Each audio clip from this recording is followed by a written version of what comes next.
Non sequitur. Meaning literally does not follow.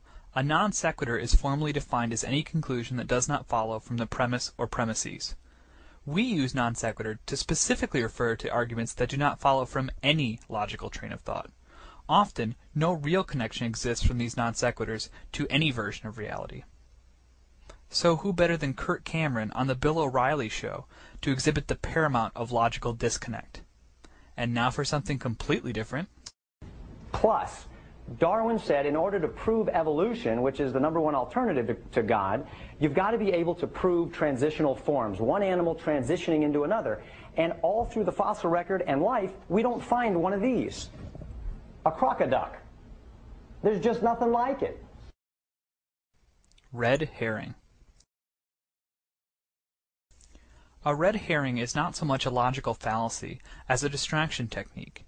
In response to an opponent's position, an irrelevant point is made. It can even be a valid point, but it does nothing to address the issue.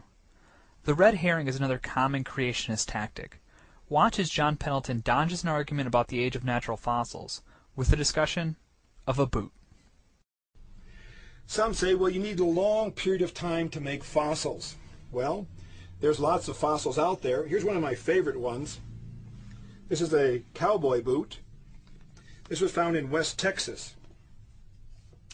And the right-hand image here, we see that the poor cowboy broke his leg, and his leg and foot stayed inside the boot.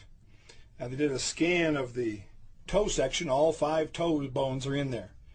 It's all fossilized. This was found in the 1980s. Argument from personal incredulity. In this fallacy, one argues that because they do not personally find a premise to be likely or believable, it cannot be true, regardless of evidence. The fallacy lies in presenting one's beliefs about a proposition as evidence. In the next clip, Michael Behe presents his favorite argument from personal incredulity, the bacterial flagellum. Note how he presents no evidence other than his own belief. I remember the first time I looked in a biochemistry textbook and I saw a drawing of something called a bacterial flagellum with all of its parts in all of its glory. It's had a propeller and the hook region and the drive shaft and the motor. And I looked at that and I said, that's an outboard motor. That's designed. That's no chance assemblage of parts. Argument from ignorance. In this fallacy, an appeal to ignorance is made as one argues either that a premise is true only because it has not yet been proven false, or that a premise is false only because it has not yet been proven true. The God of the Gaps argument usually begins with an appeal to ignorance.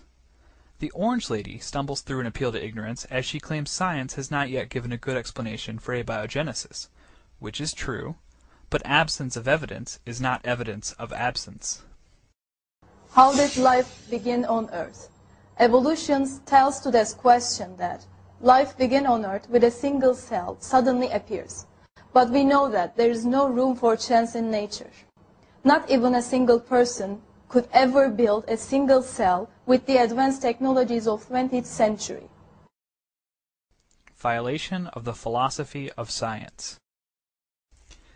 This is one of our favorites. The most powerful tool to obtain truth about the natural world is the scientific method. However, science cannot be used to explain the truly supernatural.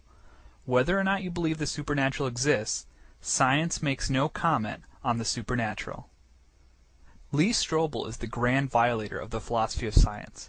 First, he stated that science made him an atheist, and then he stated it made him believe in God. It can do neither. Get a spine, Lee. Because I believe that by doing science, we find God. Equivocation. An equivocation is the misleading use of a word with more than one meaning. In creationism arguments, the most common equivocation is the word theory. In science, theory means a logically coherent model well supported by evidence. In popular usage, the definition of theory is closer to conjecture or opinion. Do not confuse the two. We see here creationist fallacies are not limited to Christianity.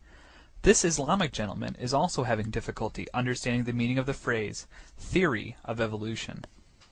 Sister posed the question, how can you reconcile the Quran with Darwin's theory of evolution? Sister, I have not come across any book which says fact of evolution. All the books say theory of evolution. There is no book I have come across saying fact of evolution. False dichotomy. In a false dichotomy, two mutually exclusive options are set up as the only possible choices. Therefore, if one is true, the other must be untrue. The fallacy is that the options may not be mutually exclusive, or even related, and other choices may exist. Venom Fang X walks us through the classic evolution versus religion false dichotomy. And I vote this kid is 5-star creepy. Some people might say that maybe God used evolution to get us here. Well, that's not the God of the Bible, because the God of the Bible says that death came by man's sin. However, evolution says man came by death. Quite opposites. There's a stark contrast between the two, and only one is right, because they are diametrically opposites. In fact, that's proof in the Bible's favor, because if you take it at face value, it is a literal opposite of evolution in every way. In fact, you could come to the theory of evolution by simply looking at what the Bible says and then flipping it on its head. Begging the question. Also known as circular reasoning, begging the question is a fallacy where your conclusion is implicitly or explicitly assumed in your premise. Therefore, the illusion of logic is presented when in fact no proof has been made. Begging the question can be very subtly done. In the next clip, notice how the questioner assumes somebody wound up the universe.